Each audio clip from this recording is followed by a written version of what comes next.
Olá pessoal, tudo bem? Essa é mais uma edição do Plantão Ofício Saúde Mental. Eu sou Paulo Beizoni, psicólogo, e nesses plantões abordamos assuntos emergenciais da sociedade que interferem na saúde mental de todos nós. Você já está inscrito no canal? Se não está, se inscreva lá e acione o lembrete para não perder nada de nossa programação. Nós estamos no pior momento da pandemia da Covid-19. Além de UTIs lotadas, sistema de saúde colapsando, estamos sofrendo os impactos econômicos e sociais que a pandemia trouxe com o vírus. No Brasil, o vírus social da pobreza, da fome, da exclusão, racismo e homofobia sempre esteve presente. Há anos, pessoas e instituições lutam para combater esse vírus social. E com a pandemia, esse vírus social foi potencializado e parece estar assolando cada vez mais a sociedade. Isolados em nossas casas, a bolha do isolamento parece ter aumentado.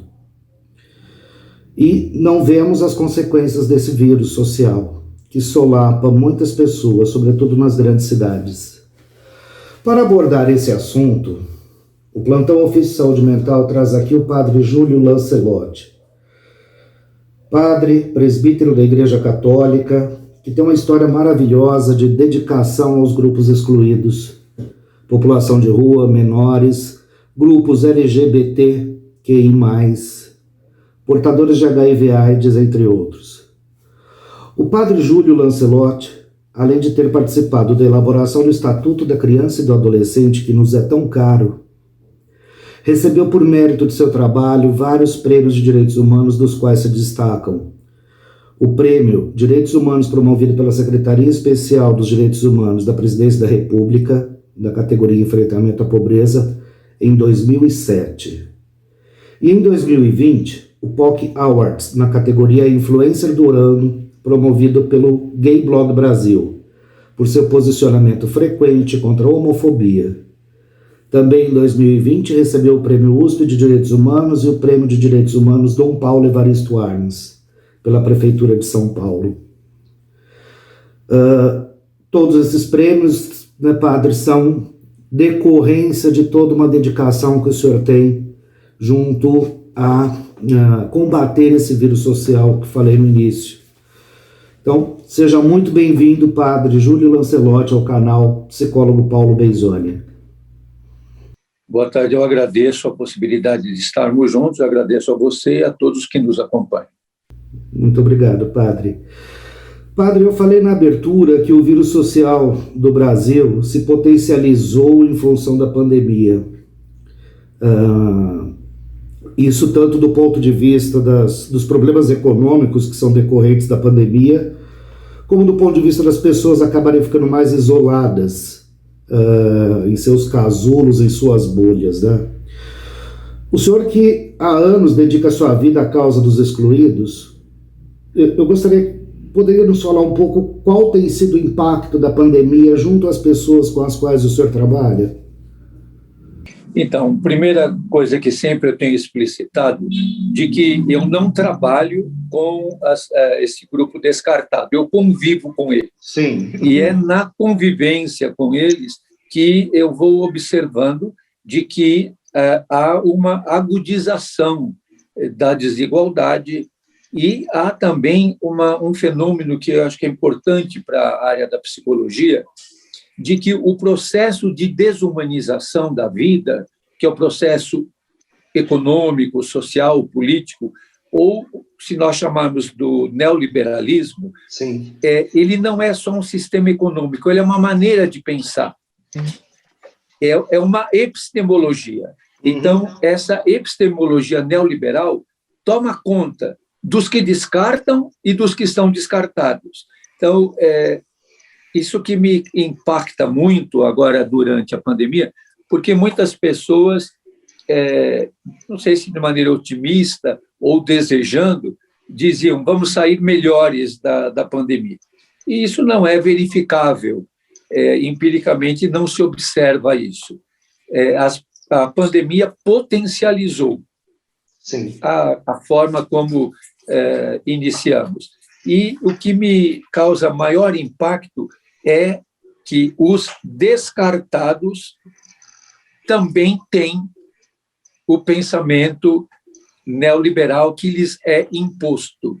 É aquilo que dizia a grande pensadora Simone de Beauvoir: os opressores não teriam tanto poder se não tivessem cúmplices entre os oprimidos. Ou, como dizia o grande educador Paulo Freire, muitas vezes na cabeça do oprimido mora o opressor. Eu acho que isso se evidenciou de uma maneira muito forte nesse momento. Do ponto de vista prático, padre, como que o senhor percebe isso acontecendo entre as pessoas com as quais o senhor convive? De que, por exemplo, a acumulação está presente em todos, o desejo de acumular. E eu tenho percebido e refletido muito que a necessidade se sobrepõe à ética. Então, eu percebo que, às vezes, até aquele que não tem, ele fica tão ávido de ter que não importa que o do lado também não tenha. Então, eu tenho pouco, mas eu vou acumular o meu pouco para não partilhar com o outro que não tem nada. Então, é uma opressão tão forte que ela se multiplica por si mesma. Sim. Ela é mais contagiosa do que o vírus nas suas variantes, porque o sistema opressivo ele passa a estar na pele de todos. Então, eu acho que isso é o maior drama que nós vivemos, porque muitas vezes as pessoas idealizam a pobreza, o pobre, e depois, quando se dão conta da realidade, do real, as pessoas se desiludem, porque tudo que é idealizado, é interessante, as palavras são bastante parentes, né? Tudo que é idealizado desilude. Desilude você perde aquela ideia, aquela ideia ilusória que você colocou. Então, a pandemia tem feito também muito Desculpe que deu um corte aqui. A pandemia tem nos feito muito estar cara a cara conosco mesmo, sim, com a realidade com a qual nós convivemos, com essa ideologia dominante, que muitas vezes para nós, ideologia dominante, podia ser um conceito não muito claro. Hoje nós vemos o que significa a dominação. A dominação maior é o dominado pensar como dominador. É o subjugado pensar com a cabeça daquele que pisa, daquele que espizinha e daquele que destrói a vida. Então, acho que isso é uma coisa terrível que nós estamos vivendo. Por isso, o Paulo Freire nos fala muito de uma educação libertadora. Eu acho que nós ainda não temos claro como vivenciar uma pedagogia libertadora, um relacionamento libertador, porque muitas vezes eu percebo, as pessoas até dizem, nós somos solidárias. Diariamente eu vejo pessoas que levam cestas básicas ou que doam, o que é muito bom. Uhum. É muito bom que façam, porque se faz uma partilha. Mas dificilmente as pessoas aceitam mudar a estrutura. Sim. Vamos mudar a estrutura onde eu não vou ter cestas básicas para dar, mas todos vão ter, porque eu não vou ter tanto, eu vou ter menos também. E vou ter o suficiente para mim viver, para que os outros também tenham o suficiente para viver. Você veja, na pandemia, ninguém abriu mão dos privilégios. Sim. O judiciário abriu mão dos seus privilégios. O próprio legislativo ou outros do poder executivo diminuíram uma porcentagem dos seus salários, tal, que já eram extremamente e escandalosamente altos. Uhum. Então, a pirâmide social continua a mesma. A pandemia mostrou, talvez de uma maneira mais nítida, essa pirâmide e como que os poucos que estão no alto dessa pirâmide dominam ideologicamente, epistemologicamente, psicologicamente, sociologicamente, os que estão na base. Essa é uma questão, padre, muito além da pandemia. Eu acho que a pandemia, como o senhor mesmo disse, trouxe uma visibilidade maior a essas questões todas. A própria mídia, né, tradicional, ela começou a veicular mais essas questões todas. E daí no enfoque, né, de saúde mental, a Organização Mundial de Saúde, né, ela preconiza a saúde como um conjunto interligado, né, de questões biológicas, psicológicas, sociais, e incluiu recentemente a questão espiritual, né? Então, antes dizíamos biopsicossocial, hoje dizemos biopsicossocioespiritual, no que diz respeito à saúde. Então, não é só uma saúde física, é um conceito muito mais amplo, e entra essa questão social que o senhor está colocando, entram todos os aspectos, né? A população descartada, como o senhor coloca,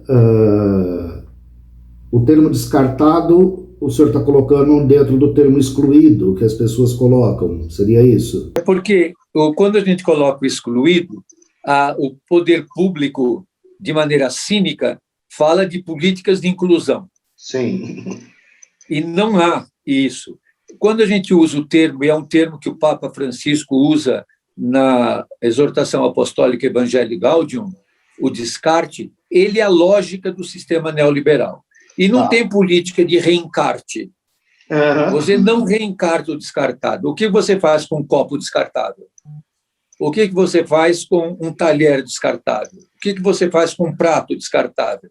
O que você faz com uma fralda descartável? O que é que você faz com uma pessoa descartada? Sim. As chamadas políticas públicas de inclusão, elas são de um cinismo atroz. Porque inclusão do quê? Na submissão. Inclusão para serem subjugados. Inclusão para serem dominados. Então, esse termo inclusão se usou muito, se usou e abusou dele. Uhum. E aí é bonito a prefeitura, o Estado, a nível federal, se dizer políticas inclusivas, políticas de inclusão. Isso não existe. As pessoas continuarão sendo exploradas da mesma forma, de uma maneira, às vezes, mais cruel, passando por essa chamada inclusão, que não passa de uma domesticação, para que a pessoa aceite que a cidadania dela, é outro termo que eu contesto muito, esse cidadania, que a cidadania dela seja manter de maneira dócil o seu papel de subalterno. Sim. Nessa estrutura toda, nesse conjunto todo, né, biopsico, socioespiritual, como que as pessoas com as quais o senhor convive lidam com a própria questão, estão lidando com a própria questão de saúde mental? Uma vez eu estava caminhando por São Paulo, eu moro em Ribeirão Preto, e eu estava descendo só para completar a minha pergunta. Eu estava descendo uma travessa da Paulista, não me lembro qual. Não sentido Jardim, sentido Centro. E eu ouvi um morador de rua com o seu espaço organizadinho ali e pintando um quadro lindo. Eu parei, fiquei observando um pouco, e assim, nós sabemos que a arte, ela nos liberta e ela tem um papel fundamental de preservação de saúde mental. Então esse estava nesse caminho, não sei, e como que, de modo geral, as pessoas estão buscando isso, padre? Olha, eu acredito que as pessoas vão buscando, na resiliência, encontrar caminhos de respirar para não serem sufocadas. Sim. Então, o povo da rua canta, o povo da rua dança, o povo da rua bebe, toma o seu corote, usa a sua droga quando usa. Eles buscam as formas que hoje todos buscam, todos usam. Tem os que leem, tem os que escrevem, tem os que pintam, tem os que desenham, tem os que dançam, tem os que cantam, tem os que xingam, tem os que brigam. Então, tudo passa a ser, dentro do espaço social, uma forma de catarse, uma forma de expressar, uma forma de superar a dificuldade, de chamar atenção, de ser notado, de ser percebido. E, muitas vezes, de formas que eles acabam sendo punidos também. Então, todo o sistema que é chamado, entre aspas, também é outro nome que eu não gosto, de socioassistencial, é extremamente punitivo. Eu vejo diariamente moradores de rua que são, como eles dizem, fui desligado, ou ele está restrito, ele não pode mais entrar no serviço público, porque ele rompeu com alguma regra, que são regras de docilidade e de obediência, é pior do que convento da Idade Média, de obediência cega. Se não seguir aquela regra sem nenhuma contestação, então é punido. Os sinais de identidade de gênero. Então, as travestis, se tem o documento com o nome masculino, elas têm que se travestir de homens para poder entrar no serviço de acolhida. Então, eu acho isso uma coisa tremenda acontecer em pleno 2021, essa punição sexista, essa punição de gênero. Esses dias eu tenho tido muita convivência com um casal que ela é travesti, e ele, até hoje, me surpreendeu que o companheiro dela, que é travesti,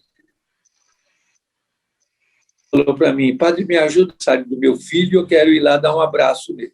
Eu só fiquei depois pensando se ele foi com a companheira ou não, para visitar o filho. Mas eu acho que ele não foi com a companheira, ainda não consegui perceber como é que se dá esse jogo lá na vida deles. E eles estão num centro de acolhida.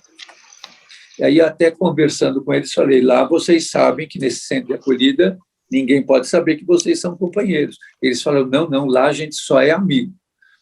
Né? E ela tem que amarrar o cabelo para poder estar lá dentro. Tal. Então, ainda hoje, nós vemos essa opressão. E qual é a forma deles superarem isso? Eles são, fora daquele espaço institucional, extremamente amorosos, afetivos. Eu até disse outro dia, eu estava olhando os dois andando na rua, eles não me viram, eu os vi caminhando, tão felizes, com os sapatos tão arrebentados, com a roupa tão estrupiada, com uma situação tão dramática, mas eles estavam tão felizes, vivenciando o amor entre eles, que eles abstraíram do mundo que eles estavam. Então, eu olhei para eles e falei: mas que coisa, né? O que o amor faz? Superar a dureza dessa vida. E depois eles, no outro dia, me pediram se eu tinha como conseguir um agasalho para eles, tal. E eles são extremamente amorosos. Eles fazem do amor entre eles uma resistência para aguentar a dureza de uma vida tão difícil. Eles dormiram muitas noites na calçada, agora estão nesse abrigo, mas nesse abrigo eu acho interessante, lá somos só amigos, ninguém pode saber que eles são um casal. E o senhor está colocando algumas coisas aí que me remete à psicopatologia tradicional, né?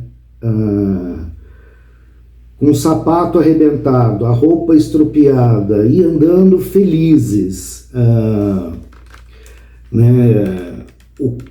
o quanto que, de repente, podem, dentro de uma visão tradicional de psicopatologia, entender que essas pessoas elas estão psicotizando, né? Estão se desligando de um mundo real para suportar uma realidade. Isso dentro de uma visão psicopatológica tradicional, mas não, eles estão buscando saúde, né?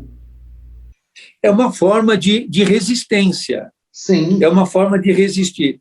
Eu tenho uma experiência muito grande nessa convivência de ler os olhos deles, de Sim. ler o olhar. E é interessante como quem lê é lido também.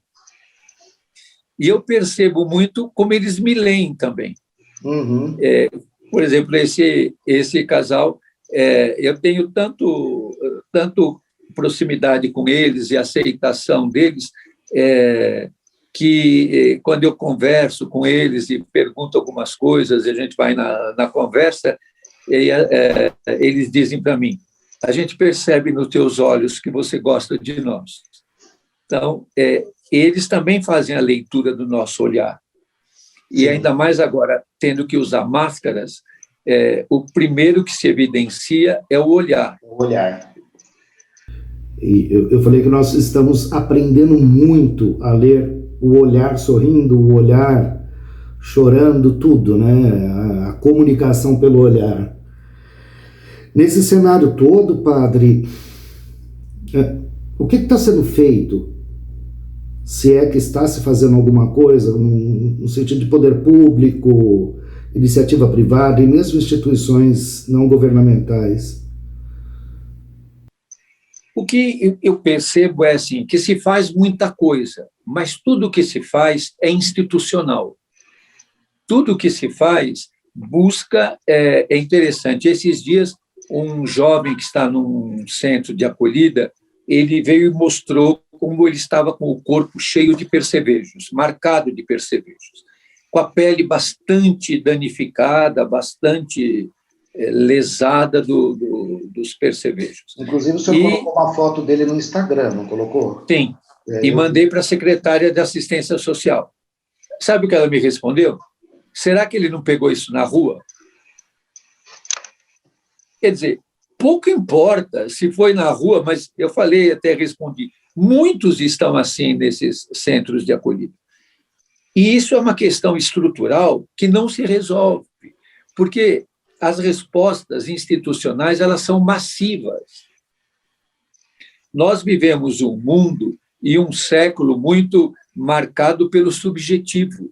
Sim. E nós convivemos com a população de rua, ou o Estado trabalha com a população de rua só no objetivo, não leva em conta a subjetividade deles. Então, por exemplo, você comer todos os dias o que você não escolheu, você tem que ter a tua vida regrada, não pela tua necessidade e pela tua rotina, mas outro que regra a tua vida. Então, você está descartado ou está numa situação, como se chama, entre aspas, de vulnerabilidade, eu que vou regrar a tua vida. Então, a população em situação de rua é tratada sempre, e as respostas sempre são de tutela, nunca de autonomia. Então, a população de rua é tutelada o tempo todo. Não é feito um trabalho para dar autonomia para eles, para que recuperem. Não tem autonomia. Por exemplo, eles sabem fazer comida.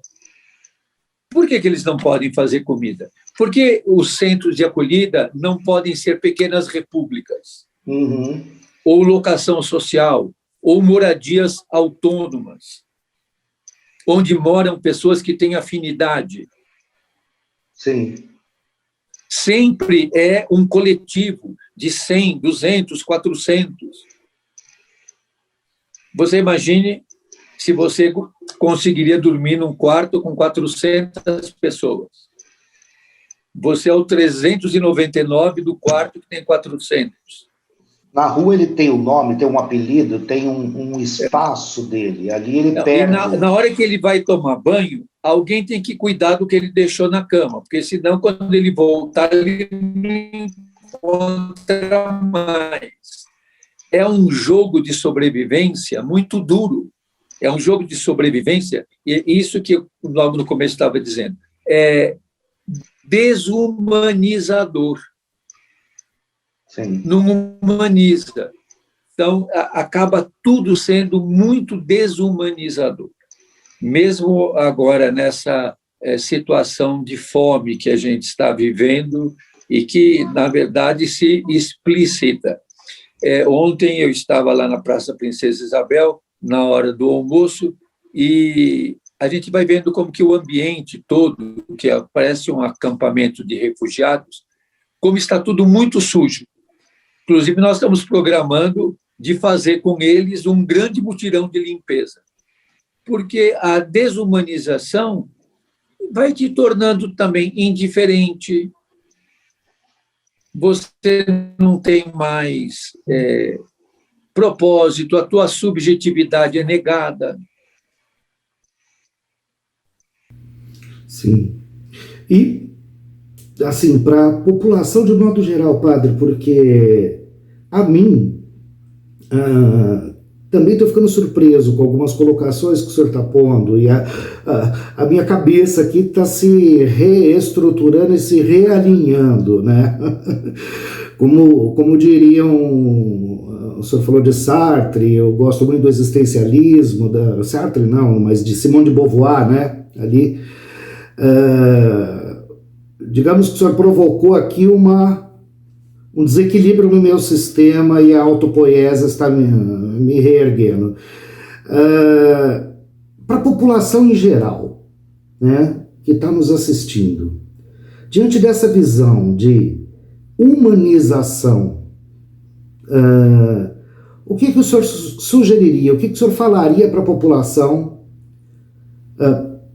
nesse sentido? O que nós que estamos na população como um todo podemos fazer? Olha, uma das coisas que eu penso que todos podemos fazer e que não custa nada para ninguém é não discriminar, não ser preconceituoso, não alimentarmos nenhuma fobia, nem a homofobia, nem a xenofobia, nem a porofobia, não alimentarmos nenhuma fobia. Acho que isso é muito importante, porque nós vivemos num mundo todo fóbico. Então, até os conceitos são homofóbico, xenofóbico. Então, desconstruir o machismo, desconstruir todo tipo de fobia. Reeducar os nossos olhos para olhar essas pessoas, o mistério que elas são. Elas são um mistério também. Elas têm uma história, elas têm sentimentos. Quem pergunta para o morador de rua o que ele está sentindo? Às vezes nem ele mais sabe o que ele está sentindo. Ele não consegue mais ter contato com seus sentimentos ou perceber que sentimentos ele tem. Então, e termos clareza de que nós temos que mudar estruturalmente. Acho que é importante reconstruir os nossos conceitos, desconstruir alguns que estão muito solidificados. Eu sempre digo na comunidade paroquial onde eu estou, que quando alguém responder, você falar alguma coisa, alguém responder, é lógico, toma cuidado.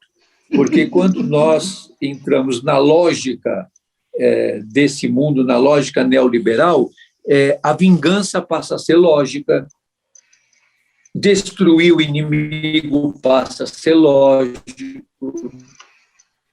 viver numa sociedade que nega a diversidade passa a ser lógico, agredir o morador de rua passa a ser lógico, punir os presos passa a ser lógico. Então, é uma lógica que a gente tem que desconfiar. Sim. Então, eu acredito muito que nós podemos trabalhar muito o ilógico, aquilo que foge do parâmetro, que foge do conceito solidificado. E isso nos ajuda muito a perceber que nós somos diversos, que nós temos que a população da rua, por exemplo, é muito heterogênea, que todos nós, que o clero é heterogêneo também, que os psicólogos também, que os cientistas também, as várias forças que estão em jogo no momento histórico que nós vivemos. Nós estamos vivendo um momento histórico do absurdo. Extremamente absurdo. E dentro do sistema democrático. Formalmente chamado de sistema democrático. Então, é de uma ilógica, é muito grande tudo que nós estamos vivendo. Então, todas essas questões são questões que todos nós podemos lidar, todos nós podemos tratar e reformular na nossa maneira de ser, de pensar e de agir. Só um minutinho. Diga que já vou ali. Diga que eu já vou ali. Ok. Padre, eu acho que... Essa colocação de romper com a lógica é fantástica, e eu queria dizer para o senhor que eu cheguei com uma lógica para conversar com o senhor e o senhor rompeu com essa lógica de uma forma absolutamente natural.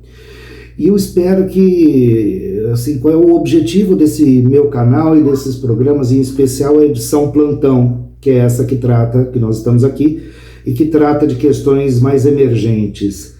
É justamente promover saúde. A gente só vai conseguir promoção de saúde mental se rompermos com a lógica cotidiana. E eu agradeço imensamente a participação do senhor, tanto conhecimento de uma forma... É um conhecimento erudito, um conhecimento visceral, natural. Isso é que é gostoso de ver, gostoso de ouvir, que nos toca e que nos faz pensar de forma diferente. De imediato, acho que isso é bastante importante, né? E existem formas das pessoas, se quiserem contribuir de alguma outra forma, entrar em contato com os trabalhos que o senhor desenvolve, como que eles podem estar fazendo?